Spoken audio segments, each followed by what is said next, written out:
Hello and welcome to the Big 12 Mafia Holy Rivals show. I am your, sorry, I got a website open. Sorry about that, folks. Technical issues. Welcome to the Big 12 Mafia Holy Rivals show. I'm your host, Nathan Bomber Brown. With me are my two key contributors on the team. That would be Moen Show and Immaculate View. How you guys doing tonight? Great. Busy. Really, Moen? That's the best you can do? I want to save it. Okay, all right, that's fine.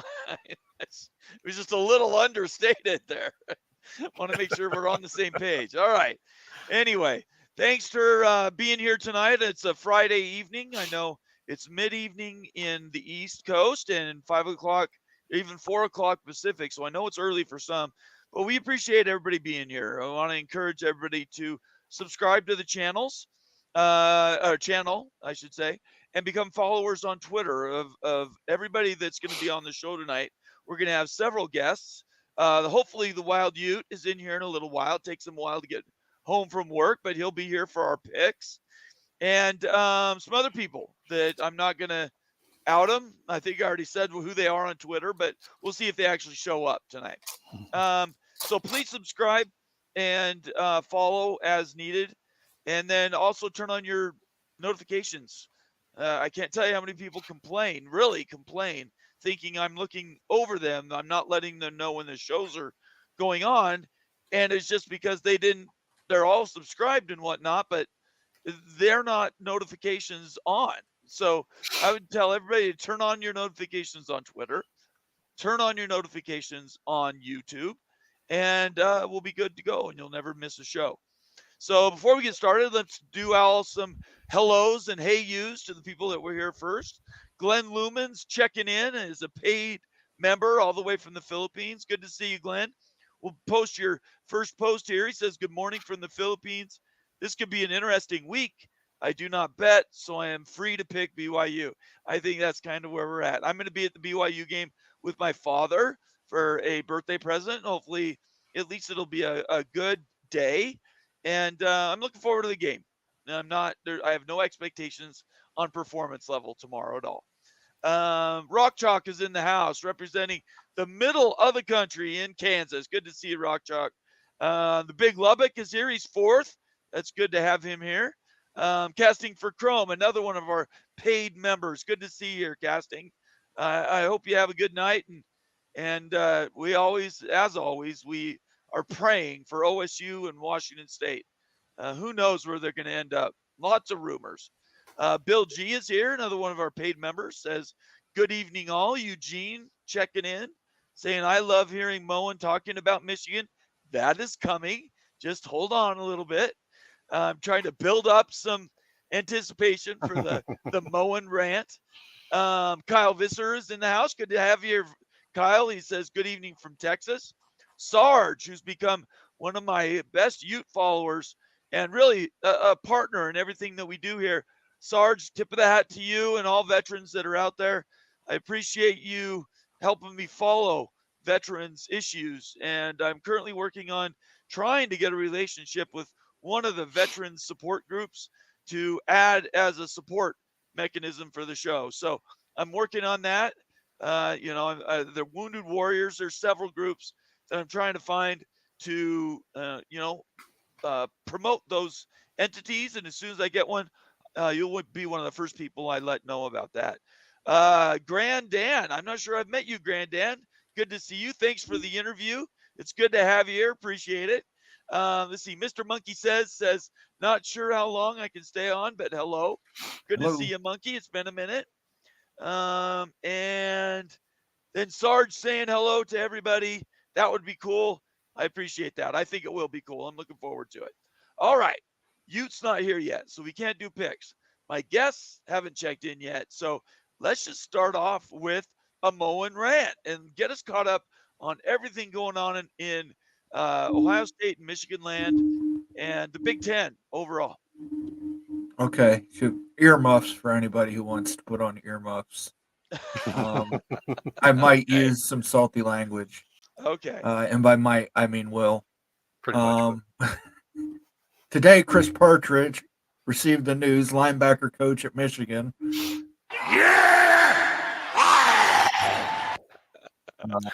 Apparently, Mr. Partridge was talking to people he shouldn't have been talking to and telling them to do things they shouldn't have been doing.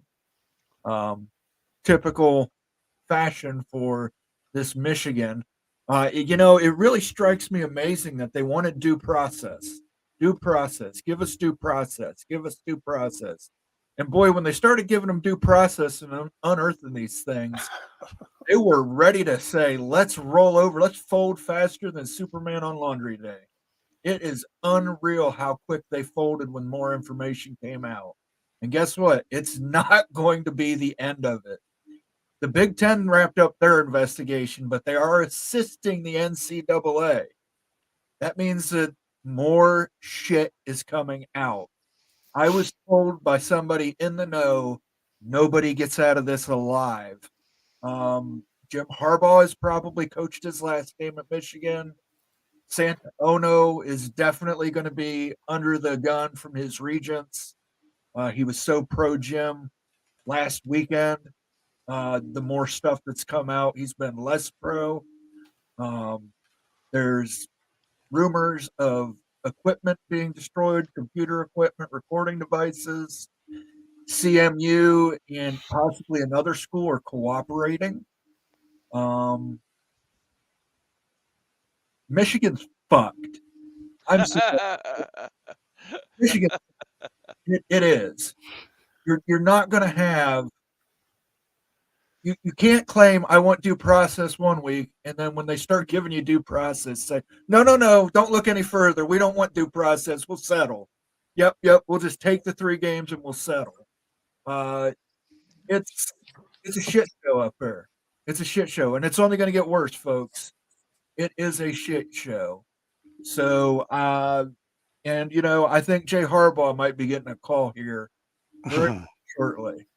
And tell everybody who Jay Harbaugh is. By Jay Harbaugh is the running back coach at Michigan and son of head coach Jim Harbaugh. I thought he was special teams.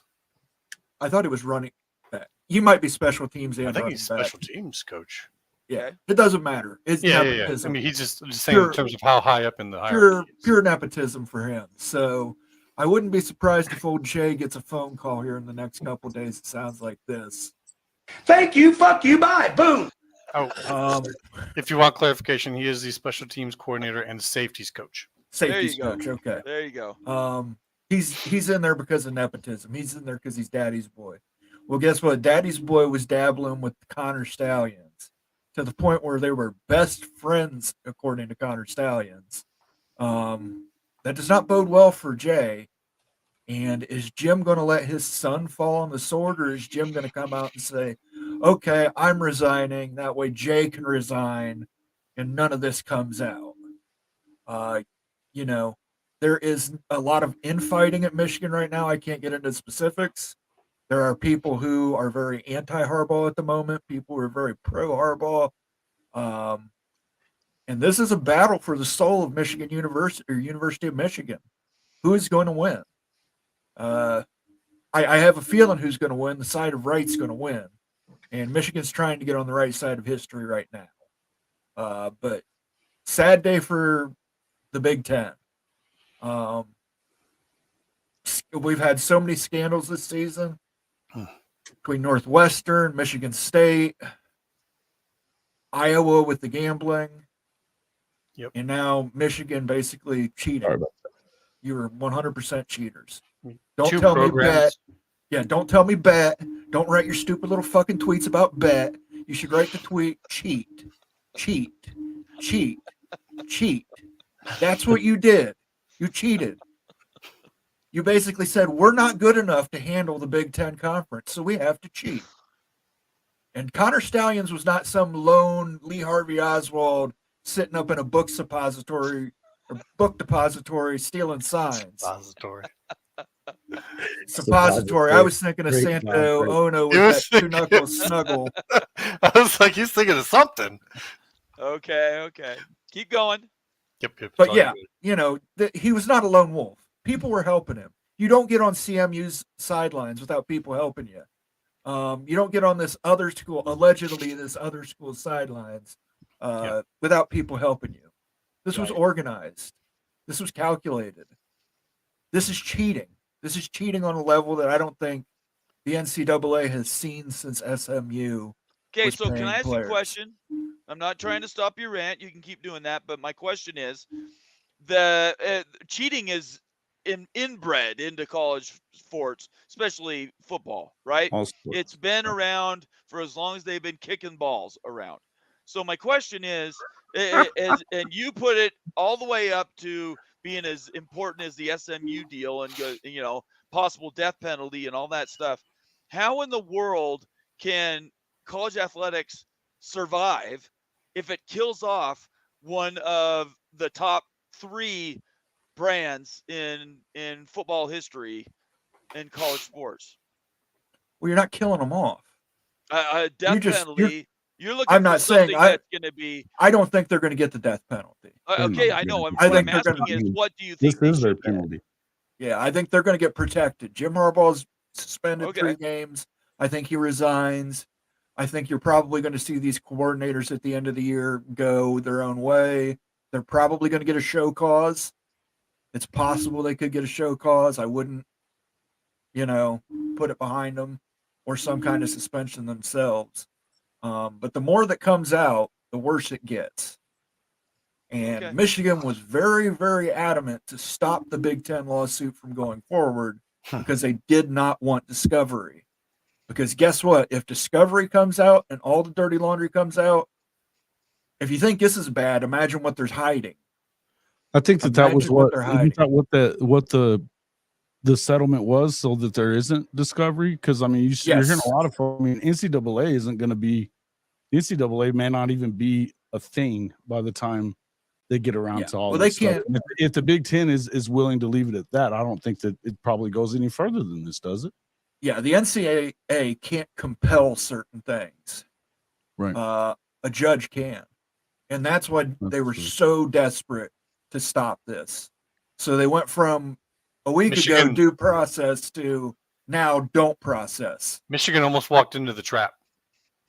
Yeah. If they would have continued on with that case and taken it to court themselves, they would have been taking themselves into discovery.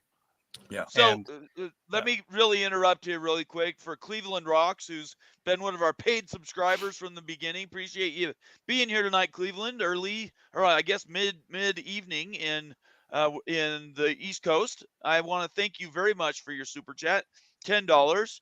And he says, great way to spend a Friday night. Mowing, awesome rant. And I would echo that. Thank you very much for that, Cleveland. I tip my hat to you as being a paid member and also a super chat provider. It helps us so much, and I really appreciate it. Okay, Moen, keep going. That pretty much sums it up. If all the things we know right now are just the tip of an iceberg. Think Right. of all the things below the water. Some of that stuff we're never going to find out because Michigan folded. They did not want due process. It was all just a media, PR stunt to try and get the heat off of Michigan. The more stuff that the NCAA has dug up, Michigan is terrified. Terrified. You know what? Go ahead. No, they're terrified, and for Ryan Day, this has become a must-win game. If he can't win the game with an assistant coach being the head coach, with all these coaches being fired or suspended, Ryan Day could lose his job if he does not win this game. So Cooper got fired after he didn't win 4 or 5 in a row. Is that what it was?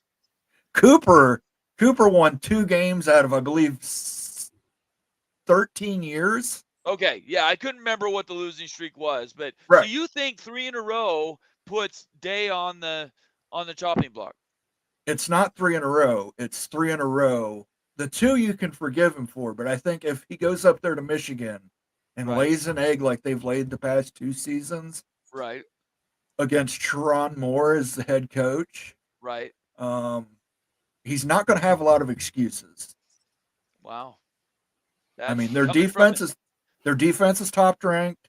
They right. have a Heisman Trophy contender in Marvin Harrison Jr. Kyle McCord is a decent game manager quarterback. He's not great, but he's decent. Travion Henderson is a top 5 running back. There's no excuses now. You can't go up there and lay an egg.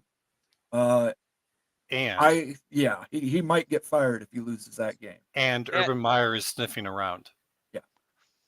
Okay, so Immaculate, now I'm going to give you a chance to kind of come back. By the way, we want to welcome Jason Watkins Absolutely. into the What's up, Big man? 12 Mafia house. Hey, Good to guys. see you, Jason. Hey, thanks of for having course, me on, fellas. you can. Good stuff. We're doing news because Ute isn't here yet. We're doing the headline news stories right now. So I if enjoyed you the feel, rant. yeah, okay. Immaculate's got something packed up too. We need to come up with a name for his, but he's got one in the corner as well. So you feel free to contribute, as we get going through this, Jason. Part of the show is part of the show. So go ahead, Cool. Immaculate. Well, in terms of the Michigan thing, this is the way this has been coming out today. We've had like 3 or 4 rounds of new releases, and these aren't just like standalone releases. These are in response to those releases. It's probably been the fastest round robin style of news releases I've ever experienced. That doesn't necessarily mean it is, but I've never experienced anything like this. And I know you've got the links for those, and I think for people Yeah, I can bring them. Would you like me to bring them up? I think now's a good time, and so we don't go too long. Absolutely. But if you start to go it's into that, It's fine. I'm going to make them big so everybody can see them. So we'll start with in timeline. It's Adam Rittenberg. and this came out this morning. And when this happened, this was quite interesting because if this person, Chris Partridge, was one of 2 coaches that Stalions actually stated that he was closest to on the team. So when this came out that he got fired, it made a lot of people look at this and go, oh, what does this mean? And then you look and you see Rick Minter is brought in to replace him, and he's the father of the defensive coordinator, Jesse Minter. It looks a lot at this point in time in the morning like Michigan is starting to circle the wagons.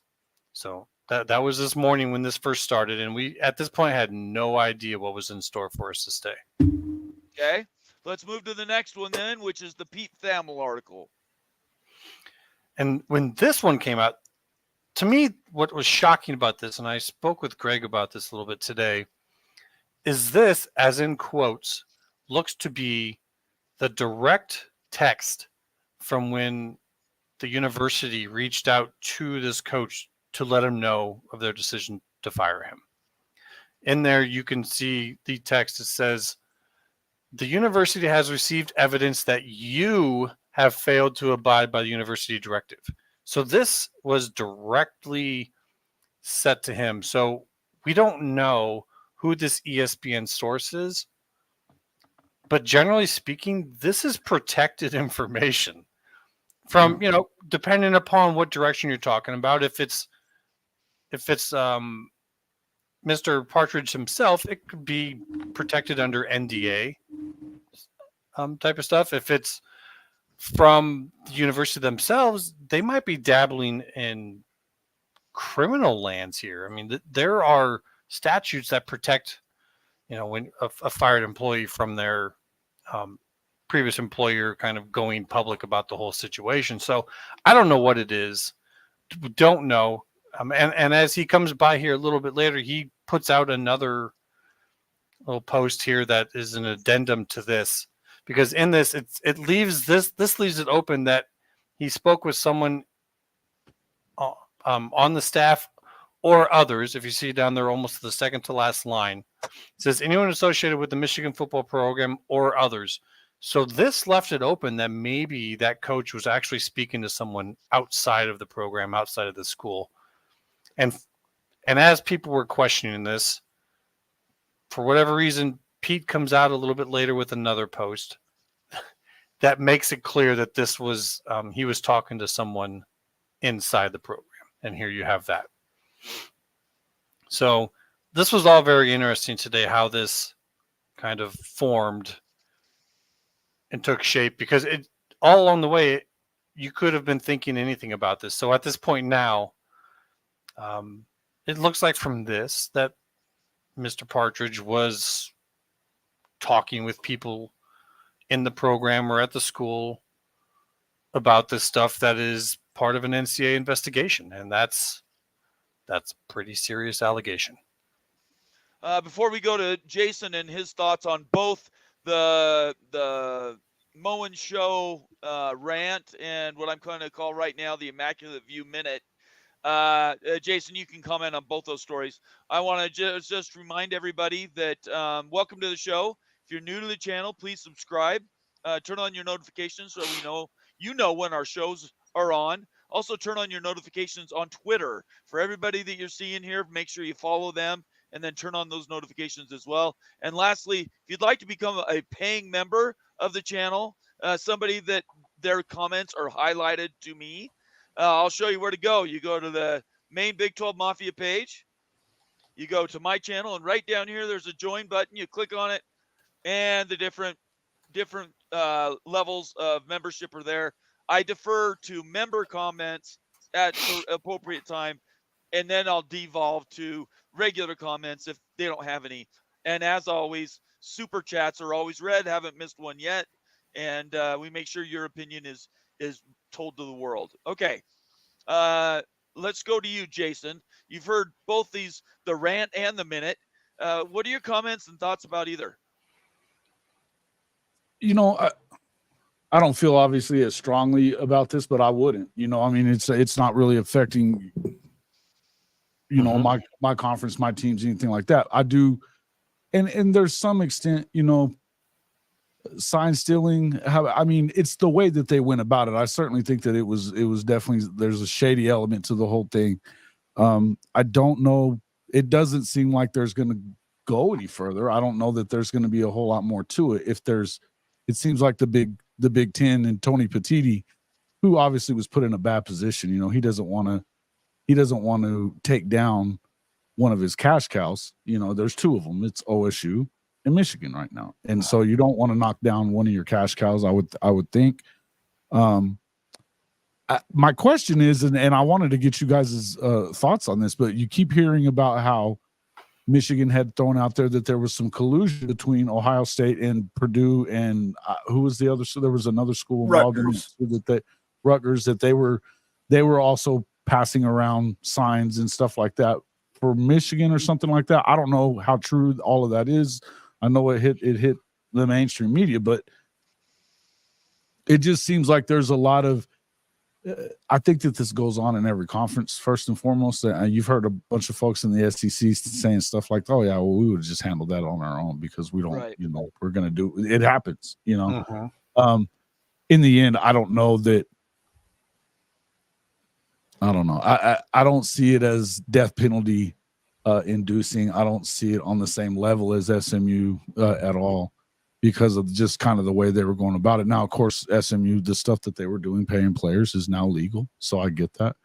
You don't think Jason, really quick, you don't think the competitive advantage of stealing signs to the extent that they went to, traveling to other, stadiums? I don't think it's nothing. I don't think it's nothing, Bomber. I don't think it's nothing, but I don't think it's the same as habitual thumbing your nose at the NCAA when they already caught you a number of times. I mean, if you've seen the Pony Express documentary on 30 for 30, it's just, I've seen it. Yeah. That was just a complete, giving them the bird. We're going to continue doing what we do, Right. Of course, you're right. But that, and not to say that Michigan's kind of not thumbing their nose at the NCAA, which at this point, the NCAA has very little power anyway. Right. Right. They do. Yes.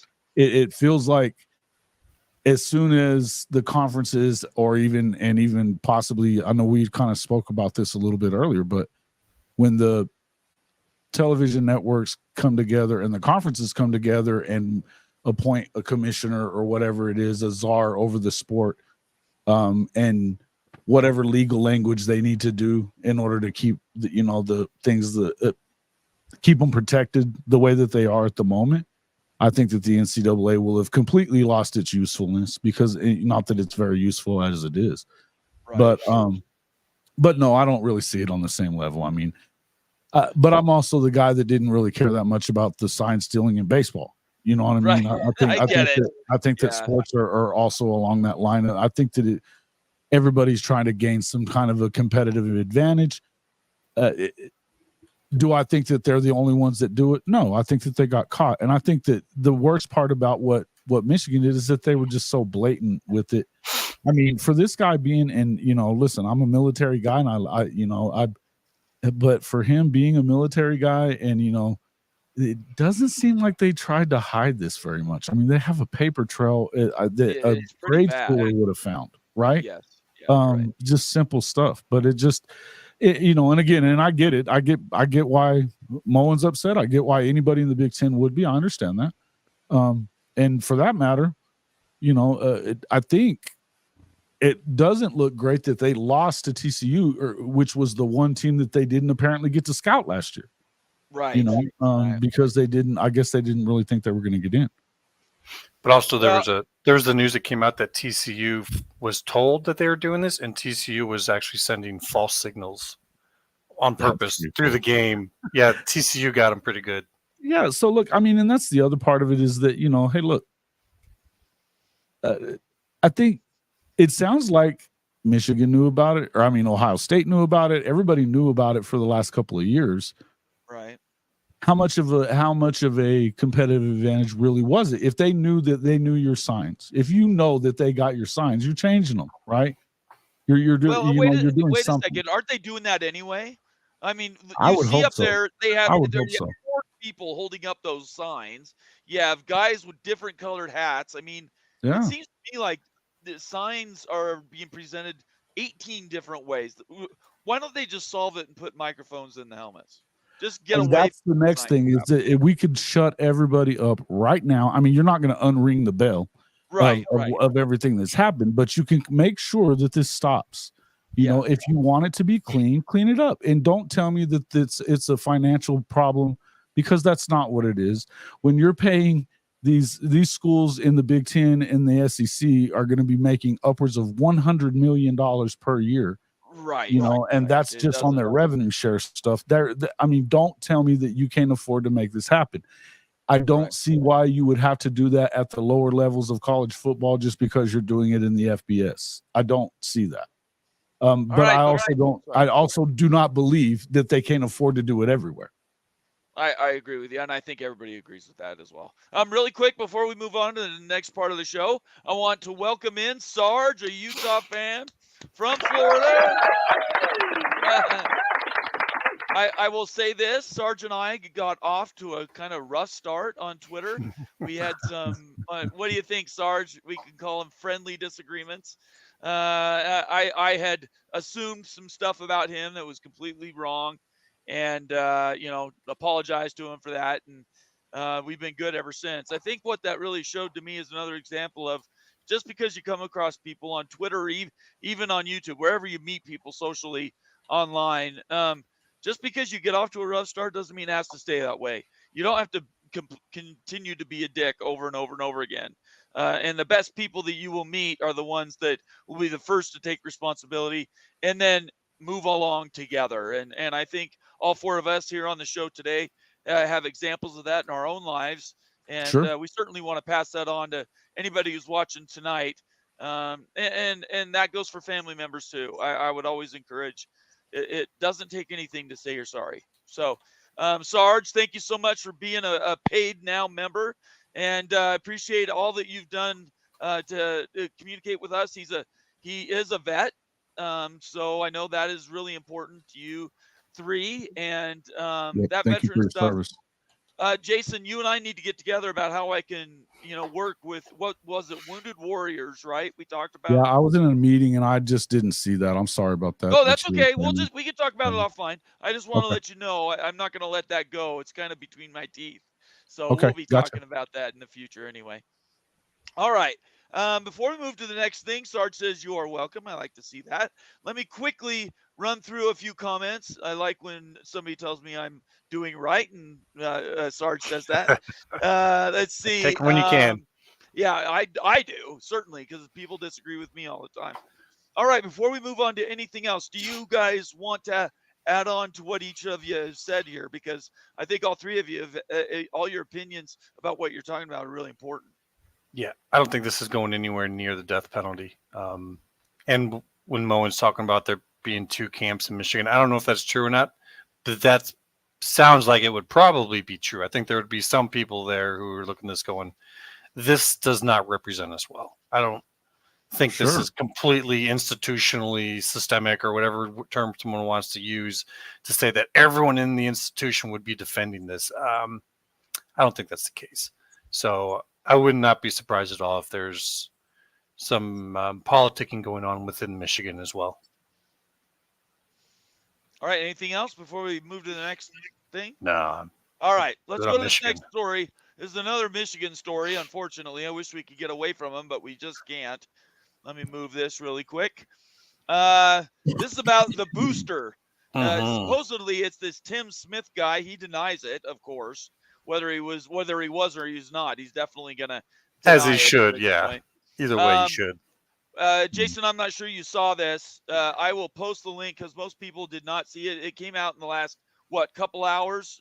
Immaculate, right? And go ahead and talk about it. About midday. There was talk of an Uncle T that was kind of the guy who's supporting Stalions. Now, this guy is supposedly a big time booster and has been well known for multiple decades, really. Now, if it's this Tim Smith guy who's working on this, one of the names that people say he goes by is Touchman, something like that. He's on like the On3 boards and whatever. It was thought that he was this because he was a board member of one of their NIL collectives. It's called the Champions Circle. Hopefully I'm saying that right. Champions Circle, and they removed him from their listing today. They kind of scrubbed him, and so there's a whole lot of kind of correlating points here. The point to him as being the likely person, despite his assertion that he's not. We don't want to say that he absolutely is, but as of right now, there does not seem to be a better suspect, nor, quite frankly, anyone even near it. Wow. This guy had a lot of things to say about Stalions that was pointed out. I would highly suggest anyone who's curious about this later, go check out an earlier episode of Greg Flugars today. We talked a lot about this. He seemed to be a big fan of Stalions, and he was definitely defending him, saying he was not part of this. And this gentleman here is a CEO of something called the Osiris Group, or it's a company that does some very interesting things. Cyber technology. I don't want to say anything that may not be the case, but it really struck me as, they might be actually making some products that could even help out Stalions and what he did. So I don't want to say that's happening. He's been run now, right? He's been run now, so I don't think there's going to be a ton of support going to him that's institutional at this point. Do you? Who, Stalions? Yeah. No, but if anyone who was actually part of it, like this guy, they would still be running interference and cover fire because they would also be implicated. Well, sure, they're trying to cover their own butts. That's true. Yep. Yeah. So, gotcha. I mean, yeah, he's gone, but a person like this, if he was truly supporting this guy, the word is this is the guy that was paying for all the tickets. This is the guy that was, right. He's covering the cost of. That's why when they say, "Well, you can't come after Michigan, we didn't pay for it." Okay, well then who did? And people are like, "Oh, well, Stalions did it himself." This guy is daring to say that Stalions did it himself. That he sold a $100,000 house in order to do all this. It's like who in their right mind is going to sell a $100,000 house just to cover the cost of running this scouting all by themselves? Well, Conundrum says Stalions is in witness protection, so there's always that. That's awesome. This is coming into craziness. It is. It's been a crazy day, and this stuff has just been like back to back to back. Just like anytime this comes out, people will start questioning things on next. Like, well, what about this? Then, boom, we get something that answers that. It's just been very weird and almost tiring to follow all day long. Moen or Jason, you guys want to add anything to that? No, I mean, I saw that about the. I mean, I definitely would probably. I'm going to definitely read into it and probably get into some of it over the next couple of days. But honestly, I just it's a lot to digest. But you almost feel like it's, I don't know. I tend to wonder how really rampant and widespread it is, or if it is, it seems like it's a competition amongst all of the whole conference. It would seem like to me. It feels like to me that everybody knows that it's going on. Then you should have changed your signals, and you should, and they're definitely, I mean, they're retaliating against each other. It's turned into NASCAR down there. You know what I mean? Well, but everybody's trying to cheat. You have to also consider, though, this is affecting people that are really wagering good money. Oh well, it's swinging. Got to protect the gamblers.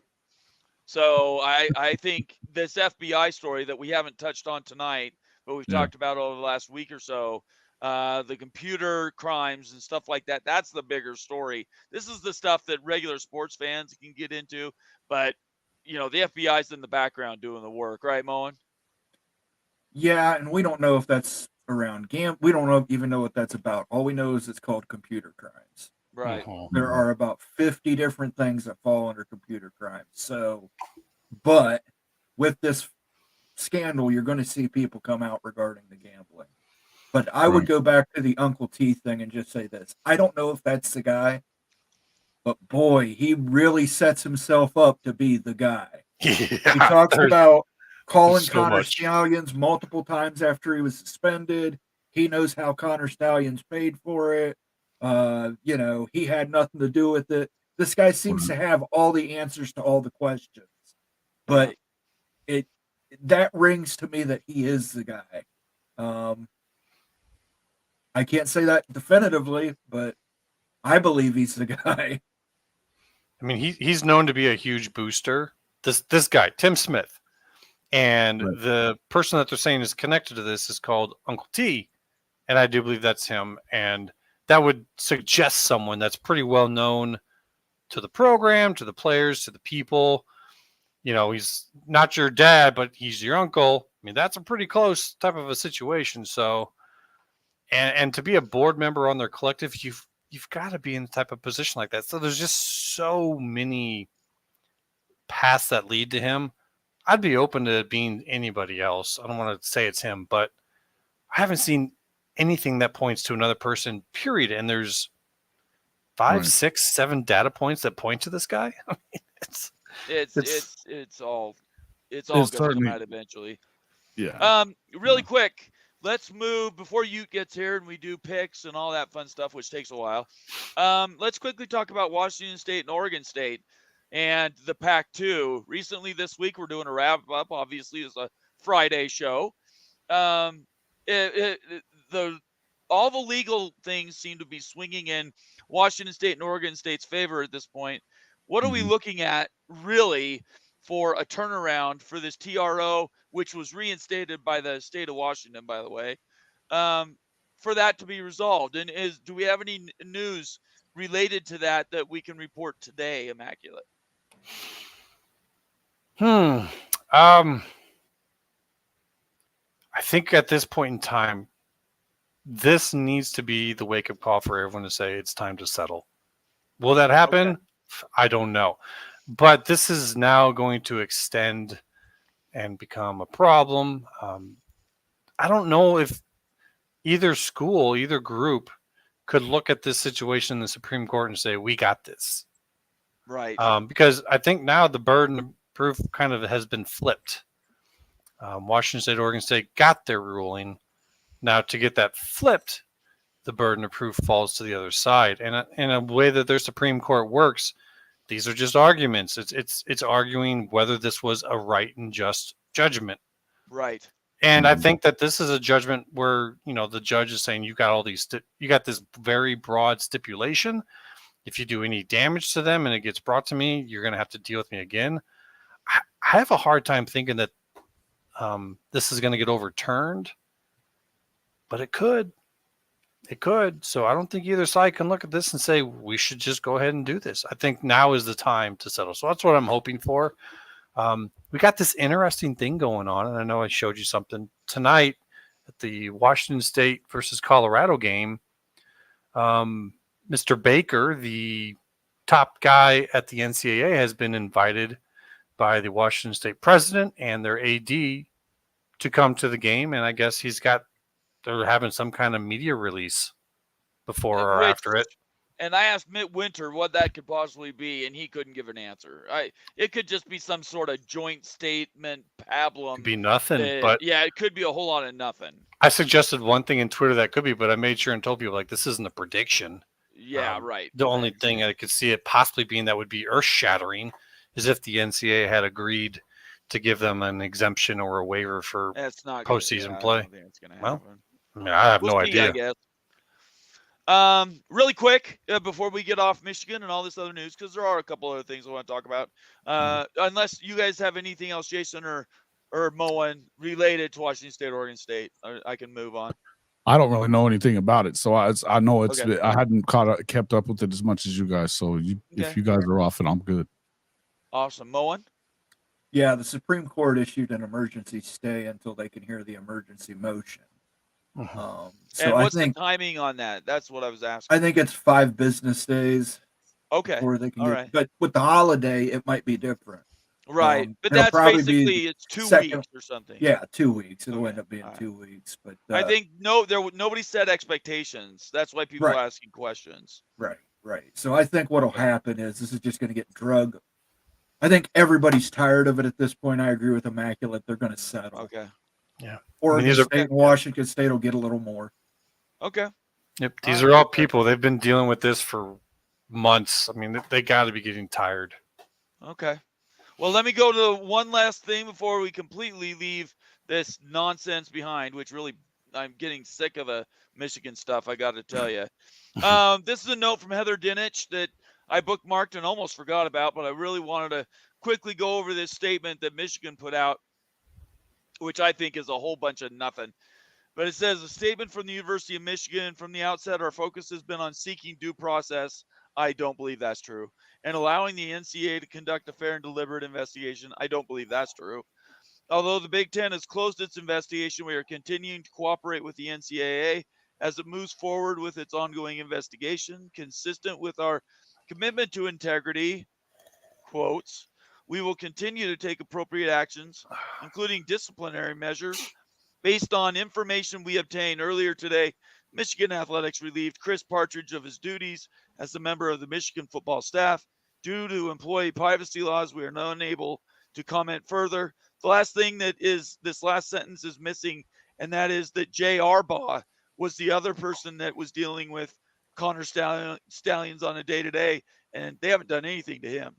Yeah. So, yeah, right. Do you guys want to say anything about this generic statement before we go? Go ahead. Not me. I'm good. Oh, not you. I would just say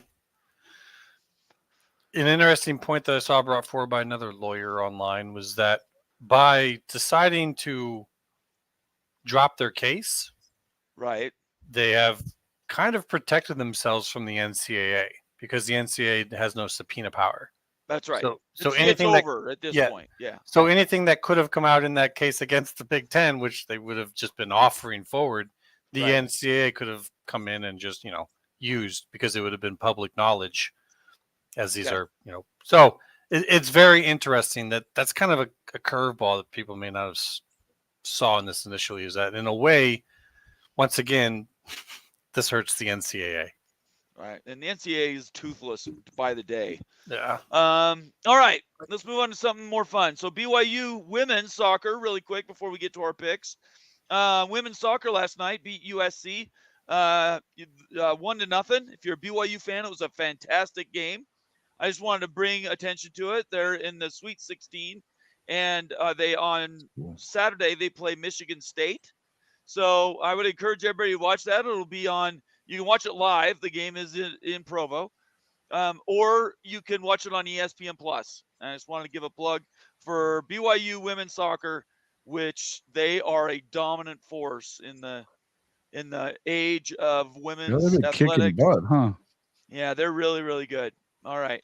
We got another. Oh, we got a Cleveland Rocks. Another super chat says Bob Stoops and Gary Patterson coaching next year. That's a great question. What do you guys think? Gary Patterson, yeah. Bob Stoops, getting a little age there. I don't know, but Patterson, I could see that.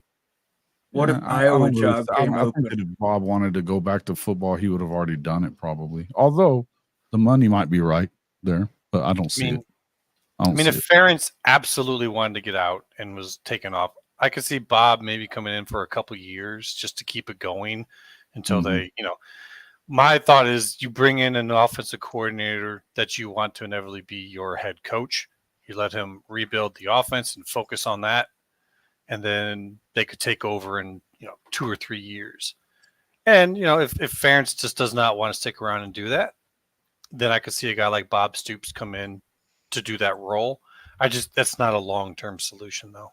Jason, what don't we know about Gary Patterson that he didn't walk into another job or he lost his job? Can you tell us that? I think we lost. Go ahead, Mon. No, I think we lost your video. We can't see you. Oh, this stupid thing. Yeah, the camera. All right. Just do your voice. But yeah, just so the only thing that I know, there was obviously the big fight that happened between them and SMU, and some of these guys, you get into these jobs for a certain amount of time and you think you can do anything. It kind of sounds like Jim Harbaugh right now. But I would say that that's kind of where they're at on a lot of it. I think that he was taking some liberties with the things he was doing, and they weren't. Part of it too was that they, aside from beating Texas mostly every year, they weren't really performing on the same level that they had been. So my feeling is that, and it seems like he's not that interested in coming back to the game. Now, you say that, I mean, he didn't end up staying with Texas when he was with them this season. A lot of people thought that may have just been for the simple fact that he was maybe waiting out one of these jobs that he figured was going to come open. Maybe USC, possibly Texas A&M. I mean, there's a lot of places that you continue to hear rumors about Gary Patterson maybe having interest in. I definitely think that I think that he may have separated himself, and this is something that the coach always says, that he thinks that he could have separated himself from Texas this season, thinking that Sark might flop and that he might get the job. And I thought that's what his plan was too. I kind of did too, but with Texas A&M, I mean, it's a similar. The difference is A&M. I mean, the last time they won anything of significance was 1998 when they won the Big 12. They really have the same exact winning percentage that they've always had from 1939 on when they won their last national championship. So although it's an elite program in terms of resources and money, it's certainly not elite in terms of performance. And that battered Aggie syndrome is kind of weird. But, I think that the right guy, in my opinion, the guy for that job is Robert Traylor. Who is that? I don't know who that is. Yeah, I'm interested to see why you think that. At UTSA, he's the head coach at UTSA. They're in their first year in the American. Looks like they are going to have a chance to play for it. They're undefeated in the conference. He's already won 3 in a row Conference USA titles. But to put it into perspective, when I became the sports editor in Hobbs 20-something years ago, Hobbs, New Mexico, they have a NAIA school just outside of town that played against UTSA in every sport. They were in the same conference. UTSA has been built from that to this, but the biggest thing with him is he's been a high school coach in the state. He has big connections, much like Joey McGuire does in the state with high school coaches. It's not a secret that neither Sark and especially not Jimbo neither one are loved by the High School Coaches Association in Texas. Right. This would be an olive branch back to that. And rather than just using NIL money, if you want the right guy, first off, I don't think he would cost as much money. Secondly, I don't think that he would care as much about NIL. He's going to go and find and try to probably build a culture that you would never have gotten from Jimbo. And a lot of coaches wouldn't. If you go get a guy like Urban Meyer, you're going to get the same type of thing. my feeling is, and this is an opinion, but it's kind of one I've worked off of, is that I think that Traylor or maybe Fritz or even Elko are the right guys for the job, which is why there's no way they get the job. That's just my, that's just A&M in a nutshell. Stephen G says UTSA head coach, Texas high schools love him. Yes. So obviously he's made himself a little kingdom down there. All I know about I don't know about anything about him, but I know UTSA, look out. Mm-hmm. I think the Mountain West should have picked them up a long time ago. They're going to be a good program in 5 or 10 years. Yeah, listen, like I said, they've blown up in a 20-year period. They've gone from NAIA to Division I. Very similar to UCF. They've followed the sort of the same path. Yes. To get to where they're at. And all that's pretty impressive. And I get why you look at him and say this is the guy. But for where Texas A&M is and where they want to go, is that really the guy? Like, yeah, that can help you build a team. But what they're going to want to do is they're actually going to want to win. And the last guy, Jimbo, is one of the best recruiters compared to actual game day coaches that you'd probably ever find. He always recruited like crazy. Sure, but even now. But are you recruiting guys that are working well together and putting together wins? I would tell you you're not. I mean, their best season was the COVID year, and they just missed the playoff. But what about like 8-4, 7-5? I mean, it's for all the having the best recruiting classes. He has yeah, and I'm not saying it's a terrible choice, but what about like when you look at Lane Kiffin at Ole Miss and what he's done with what he's able to get there? That's what I'm talking about. Is someone in the SEC who knows how to win in the SEC. I mean, that guy's complaining that he can't get the recruits to compete against a Georgia or Alabama. Also, don't you think part of that is Lane just having excuses? The next time he wins a big game in the SEC will be the first time. Well, I mean, I love Lane. Don't get me wrong. I like the guy wins big games. But I think as a head coach of Ole Miss, I think he's done a good job. And if you were to give him all the resources and the recruiting potential of an A&M, that's something that could Hugh Freeze could win. Hugh Freeze was winning when he was at Hugh Freeze isn't a bad call either. I'd say Hugh Freeze is possibly. Look what he's doing, what he's been doing. But another one I would say that people are closing the door on that I actually think is number one, and that's Dan Lanning. He was defensive coordinator for Georgia. That's an SEC guy. You can't tell me that after coming up in that he wouldn't want to come back. Though, don't you think, Immaculate? And what's that? Oregon's a better job, though, don't you think? At best, I'd say they're on par. But I mean, when you look at the difference of Kyle Field versus Autzen, when you look at the amount of travel he's going to have to do in the Big Ten, as a Big Ten guy, the same resources, though. I mean, it's to me, I wouldn't leave that. I mean, here's the thing: no matter who they've gotten or how much money they've thrown at it, it's always been basically RC Slocum was as good as it got. RC Slocum, but I mean, these guys just don't. They're little brother, and they're going to go back to that. To me, I would change the way you do things. I think you go get a guy that's hungry to win. It's the same thing I feel about Oklahoma State and Mike Gundy too. I think they should have gotten Robert or Jeff Traylor 2 years ago, probably. And but that being said, that one makes sense to me. Like when you're talking about a Traylor, like to me, he needs that next step. And I think going from UTSA to Texas A&M is I think that these big splash hires have not been productive for them. So why do it? If you go get a guy that's hungry, and here's the thing: if he's got good, if you can build a culture of people caring about playing for Texas A&M from Texas, you need to do that.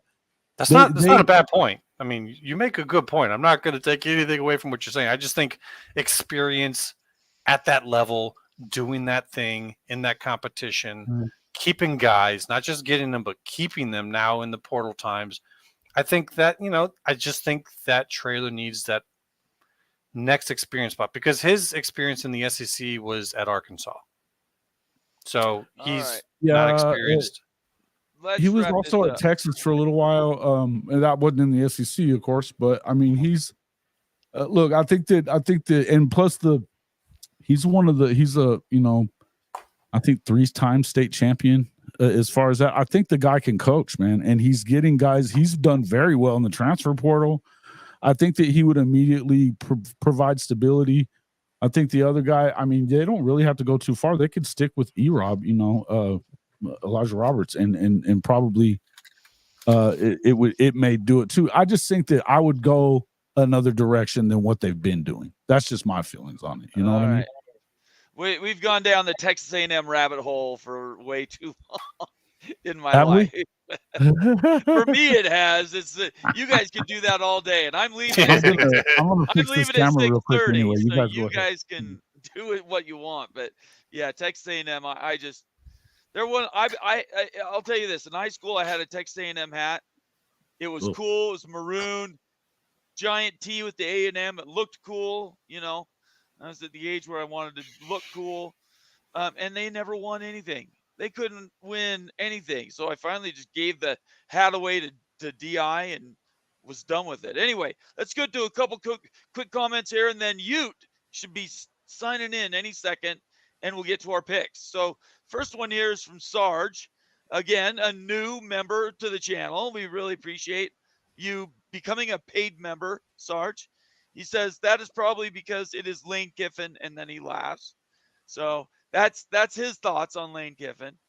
And then Cleveland Rocks follows that up by saying the coaching carousel next year will be wild. I think all of us agree with that, right?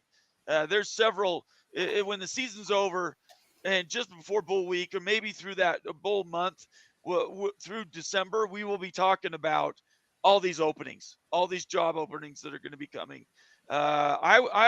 If we were to wager, I would say more than 15 head coaches, Division I head coaches, are going to get run or are going to retire this offseason. What would you guys guess about that? I'd say your guess is probably as good as anything I would have. I think these things tend to build upon themselves, and as more openings present themselves, more guys become open for those, and then they leave an opening. So it really comes down to how many top level positions are going to become open, and then it just kind of rolls downhill from there.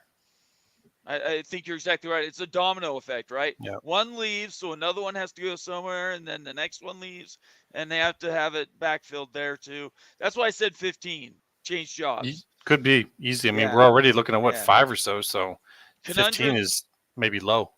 Yeah, it may be. You may be right. If we were doing over under, Conundrum says 12 to 15, so he's taking the under. Jason, how many coaches, Division I only, so the 133 or whatever that number is, how many change jobs or retire or leave, whatever, in this offseason? Ooh, let's see. It sounds like Chip Kelly's gone. It sounds like that'll be 1, 2, 3. I said 15. Yeah, I mean, I could see anywhere from 10 to 15 by the time all said and done in Division I, as far as FBS and FCS, if you had them together. Okay. I still feel like, in the Big 12, you're probably looking, let's just even, we're talking Big 12 stuff. I suspect that if Dana doesn't win this game against Oklahoma State, he's probably gone before the last week of the season. And Dana Holgerson, you're talking about? Yeah. And then I also believe that I would tell you that Dave Aranda should be gone, I would think.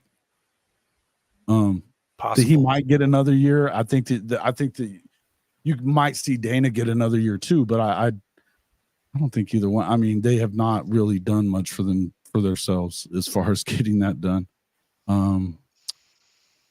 Okay. Yeah, I don't think Kalani Sitake's going anywhere. That's silly talk, right? Whoever said that needs to not be on my show. Where that number might get significantly decreased is whenever you run into one of these situations where an offensive coordinator, whether from the same team or a different team, gets promoted, or defensive coordinator. Right. The number starts to get high when head coaches get replaced by head coaches. Right. But, well, and we're not even talking about assistants or anything. Right. We're not talking about like people getting promoted up to head That coach. would be in the hundreds. If you do 15 turnover, I mean, you're talking a lot of people involved there. CKS, to answer your question, how serious is the chatter? The chatter is completely unserious. Anybody who's talking about it is trying to gin up or maybe force people to think outside their boxes to add conflict. For Sataki? It's just but I his would tell you first right year in now, the Big there's 12. no way he's going anywhere. No. Unless No way. unless he takes a job at, say, an Oregon, because he coached at Oregon State. If he has an opportunity to promote himself, absolutely. If he finds another opportunity, but I'm praying that does not happen because we need him in Provo. I think the only first year Big 12 coach that goes to anywhere is maybe West Virginia. Well, that's not even first year. I but don't that's think just because I don't think he's going anywhere. if Jimbo wants that job, they'll get rid of him. I think that Neil, the talk started back up after they got blown out at Oklahoma last week, and I could see that. I mean, look, the West Virginia faithful do not like Neil Brown. They didn't like him last year and the year before that. But the team this year played well at times, but they also probably played one of the easier schedules in the conference too. Oh, that's fair. They didn't have that. I think Oklahoma is the only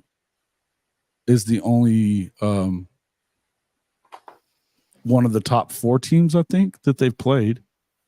Okay. So, well, that's not something. And I'm not trying to badmouth West Virginia, by the way. I just think that I just don't know that. I think that you hear that a lot from that fan base that they just don't like the dude.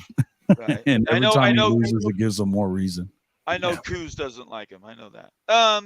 All right. So Wild Ute, you're in the house. We have 29 minutes. And then you guys can talk about whatever you want to, but I have to leave at the bottom of the hour. So first, go ahead and say hey to everybody, and then I'll bring up the games. You're on mute. You're on mute. Can't hear you. He's in the new studio. In his new house, he's got a new studio. Awesome, I've been to the house. It's a wonderful home. Well, yeah, the new studio's getting set up still and stuff. So cute kid, and he doesn't deserve his wife. I know that. All right. What's up? Here we go. Here we go. How's it going, guys? Hey, welcome good. To see you, man. Everybody's anxiously engaged, and we've talked Michigan, we talked a little Washington State, Oregon State. We were just talking Texas A&M. So there's a whole bunch of stuff we've been talking about. Anything you want to get off your chest before we get started? Yeah, the Michigan stuff is pretty amazing. I know that you guys already hammered at that, so I'm not going to say much more other than justice is being served here, and it's good to see. It's good that this new development's happening. We all knew it was happening under the table, but now this gets snuffed out. It feels like justice is coming to the foyer. So I'm excited. I want to see them bull band this year. I don't want to see them in the playoff. I don't want to see them in the championship. I don't want to see them anywhere. I want to see them forfeiting games. So it doesn't sound like that's happening, but wow, that would be require awesome. the NCAA. Yep.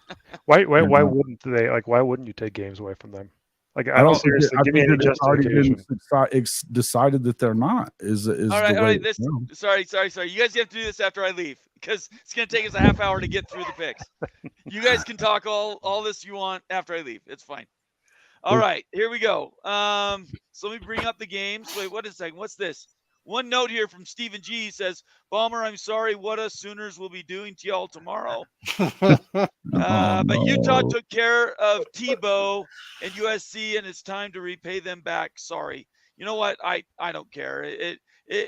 We picked Oklahoma. Jason and I did a show about the game that's going to be playing tomorrow. I'm going to the game, taking my father as a gift for his birthday. And so we're just going to have fun.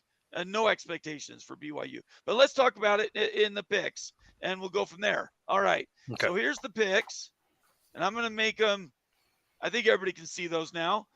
Okay. So these picks, Mullen, let's talk about why you picked these particular games. Well, there were some games that I had to kick off here, but I picked these games, obviously, because I think they hold the most importance this late in the season. Yeah. Okay. Well, then let's get to it. So that's why WVU Cincinnati isn't on there. That was one that got kicked off. Okay. Georgia Tennessee also got kicked off because Tennessee, I believe, was just absolute shit. Okay. We all believe that. I think we figured that out. All right. Well, let's dive right in. So we're going to start at the top. We'll go Louisville at Miami, and Miami's laying all of 1 point, which means they're actually favored. Louisville's favored by 2 if you go by that. I'll say mine right away. Miami played well last week against Florida State. I'm going to take Louisville. So I'm taking Louisville too. Louisville seems to be on a roll right now. Oddly enough, they just haven't really gotten a lot of play time, like over the major networks. So right. haven't seen a lot of Louisville, but they've been winning games. Miami, I think, is Van Dyke is out, so I'm not picking Miami. So I'm going Louisville. Really quick before we go to anybody else, I want to remind everybody, if you will keep track of and you can post them in the comments, that's fine, but I'm not keeping track in the comments. If you guys will collect all of your picks and send them to me, DM them to me on Twitter next Tuesday when we talk about them, I will talk about everybody's picks. So you can DM them to me. Games happen on Saturday. Then our next show, I will tell everybody what your picks were and how you did next Tuesday, if you want to do that. You're welcome to post them in comments, but I'm not going to keep track of them there. I can't multitask that much. All righty. Moen, what do you think? Give me Miami. Okay. Immaculate. I am going to go with Louisville, but on top of that, I'm also going to say it's going to be a more impressive win over Miami than what FSU did last year, and it's going to start to make people talk about what if in terms of Louisville. Wow, what if? Okay. Jason. Yeah, I think I'm going to go with Louisville as well. I think that Jeff Brom is one of the better coaches in the country that not too many people talk about. He was pretty good at Purdue. So I think that this is, and it's a tough situation there for, if you got to go play at Louisville, you're in deep trouble. So they're lucky that it's down in Miami. But I do think that you've seen so much of Miami kind of shoot itself in the foot. I'm going to go with Louisville on this one. Okay. All right. Very good. Why don't you pick the next one then? Oklahoma, 24.5 at BYU. Yeah. Tell us what to think on this. Oh my goodness. Yeah. It seems like and Bomber and I talked about it a lot earlier, but the attrition's kind of catching up with BYU a bit. It still concerns me going to Provo. I expect Oklahoma to win the game. 24.5 is more than I would ever pick or I would ever bet on as a spread. So I would probably say BYU covers that. I think I had it at like 35-17. So somewhere in that neighborhood. So I'm obviously going with the boys to win it, but I do think that it concerns me. The game definitely concerns me. They've never beaten BYU before. I know they're kind of down right now, but yeah, it's just something about going to Provo that concerns me a bit. Very good. I agree. Immaculate. Yeah, I think I'm going with the same thing because what worries me is I don't think there's enough hate here for Oklahoma to want to score that many more points. You have to really want to just take your opponent and just shove their face in the ground and not let up in order to cover a spread like that. BYU has let me down many weeks in a row, but at home, Oklahoma has no reason to hate them. I mean, once you get to a point, if you're even getting close to that many points ahead at this point in time, you're starting to rest guys. You're trying to, you're preparing for whatever. So I think Oklahoma wins, but just not covering that many points. That is a crazy amount of points. Correct me if I'm wrong, Jason. You guys play TCU next week? Yes. Okay, so that this is an easy look ahead game as well. Resting people will be more important than covering a spread. Yeah, I do not see them looking ahead as far as what not wanting to get people hurt or something like that. People. Yeah, I could see that part. Yeah. They definitely feel like they owe something to TCU, though. I know that. That's going to be an ugly game. TCU. Yeah. Moen. Oklahoma's going to beat BYU like they owe them money. I don't. That spread could be 31.5. All right. Okay. OU for the Moen. That's why we do this. This is a really tough one. BYU's been waiting for this game all season long. That is true. This was the game. I know a lot of BYU folks, and this is the game. It's going to be jacked. Lavelle Edwards. Really concerned about the offense for BYU. This new offense, the quarterback, there just isn't a lot of points being scored. I want to take BYU, but I just can't see him score. Yeah, it's Just true. can't do it. Like, I mean, so I got to take Oklahoma in this game. So I'm going to give you guys a little background knowledge. Before the season started, when I was just getting the channel socialized, I went to a behind-the-scenes dinner with some BYU players, and I interviewed them. There was like 7 of them, and every one of them I gave the chance to tell in an interview what's the one game they wanted to look ahead and play. I was expecting Texas would be number 1. Oklahoma across the board was the number 1 game. It's the one everybody wanted to be at. It's the game everybody was looking forward to. So they're going to do whatever they can to play up. I guarantee you that. Hopefully they get the right cleats. That would be helpful. But I'm going to take BYU to cover. And just a couple of comments here. Casting for Chrome says BYU only because of the points. And Sarge, by the way, Sarge is a new paying member here. What's so you up, know. Sarge? Yeah. I love Sarge. He says, I do too. He said that would be so cool if BYU won, but I think it's going to be Oklahoma. Well, Gonna have to there we go. disagree with the cool statement there, Sarge. But appreciate you picking on you either way. All right, here we go. Let's move to the next one. Texas 7.5 at Iowa State. Yeah, I'm not about to pick against Iowa State. I've upset enough Iowa State fans this week, and you know what? I've developed a new liking and understanding of Iowa State. Actually, the culture of Iowa State, the fan base, and really, I respect the Cyclone fan grit and their fight, and I think that's exactly what you're going to get in this football game. Is at Iowa State. Iowa State's an underdog in it. No one's giving them a shot to win. I think they're going to have a gritty performance, and they might even pull off an upset, but it's going to be a close loss. Okay. So go Cyclones. You saying ISU is your pick because of the spread? Yep. Okay. I love it. This is awesome. Okay, Moen. I 100% agree. I'm taking Iowa State. I think it's at Iowa State. Iowa State's been a tough out this year. If Texas wins, they only win by a touchdown. But I could also see Iowa State knocking Texas off in this game. This is a classic trap game for Texas. Absolutely. Okay, Immaculate. I have been telling you guys, you got to watch out for Iowa State when they were coming to BYU. I said they're not going to be deterred by some of the same things that normally deter folks. But this is about reality, and the reality is the Texas team coming in there is just built differently than this team. And Iowa State's going to play a full game, a tough game. But Ewers is coming back, if I'm not mistaken. They've got the quarterback back. He was back last week.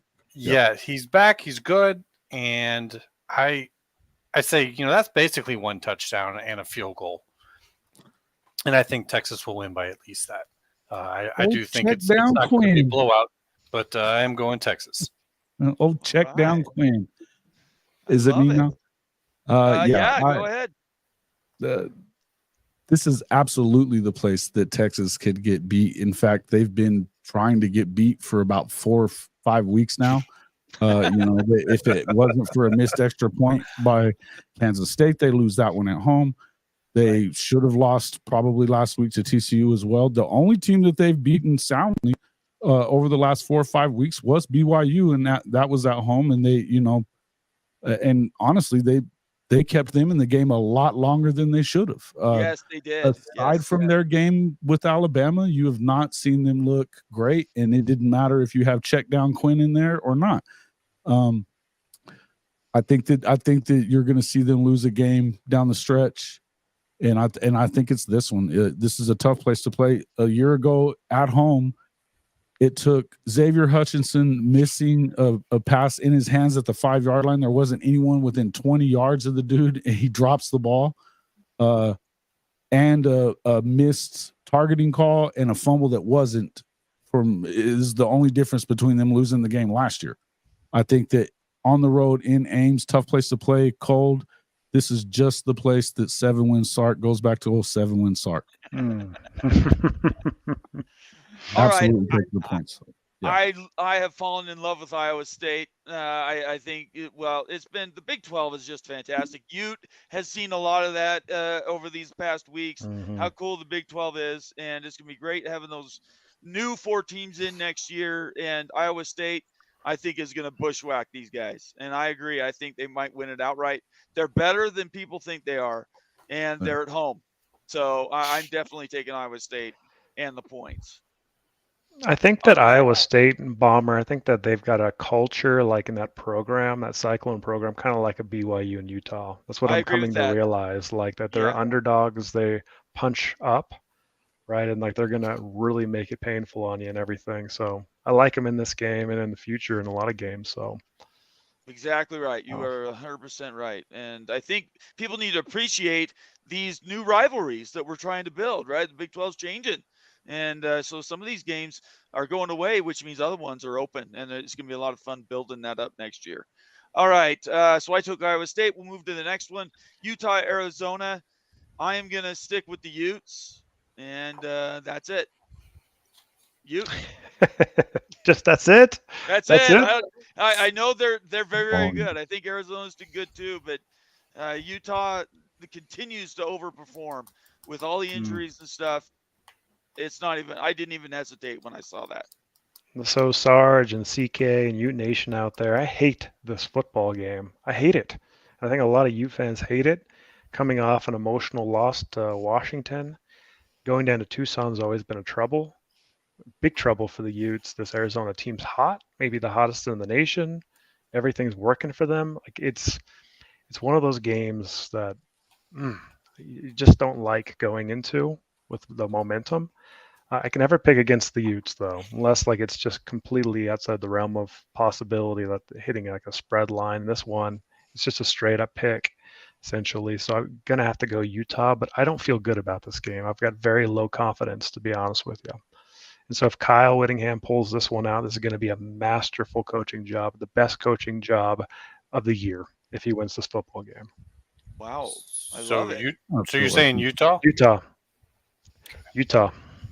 Arizona's given one, so Vegas thinks it's a toss-up either way. Yep. Moen. Well, you just talked me into picking Arizona. Yeah. I almost changed myself, but I'm gonna stick with them. I know. I'm sitting here going Utah, and he says this. I'm like, I don't know. Dude, you know those places like your team goes and just struggles? Tucson, Yeah. Arizona has been like that for the Utes. It's just a tough place to win, and like, I don't know. I don't know what. You know what's ironic about that is BYU plays really well at Arizona. They do well in Tucson. I think a lot of it has to do with ancient rivalries at some points too. Some of this stuff goes back a long time. Has Arizona actually played a good defense though this year? Like they beat Oregon State. Yeah, they're the ones who upset. Where was that at? Was that in Tucson? Tucson. It was in Tucson. Yeah. Jed Fish is a heck of a coach, man. Who are you taking, Jason? We'll let Immaculate think for a second. Yeah, I've got to go with Arizona on this one. They've been, I mean, they did everything but beat, and I think that was kind of the game that flipped them around because they didn't look really good against Mississippi State earlier in the year, and Mississippi State's been trash ever since. But I think that Jed Fish found something there this season. He's a heck of a coach. If Big 12 people know a lot about him, he's been one of those up and coming coordinator types for a while now. I think he's got a good thing going there. The question is how long are they able to keep him around Tucson? Because I think all these jobs that are going to come open, you're starting to hear his name kind of pop up in some of these circles too. So nobody was picking Arizona to do anything in the Pac-12 this year. That's true. So to see what they're doing. You're taking Arizona then? Yeah, I think at home you kind of have to. Okay. Immaculate. I got talked out of my pick. All right, so you're going to go Arizona. All right, here we go. Let's go. Let's keep this going. UNC at Clemson. Clemson 6.5. I can tell you right now, UNC is going to beat them like a Reddit dog.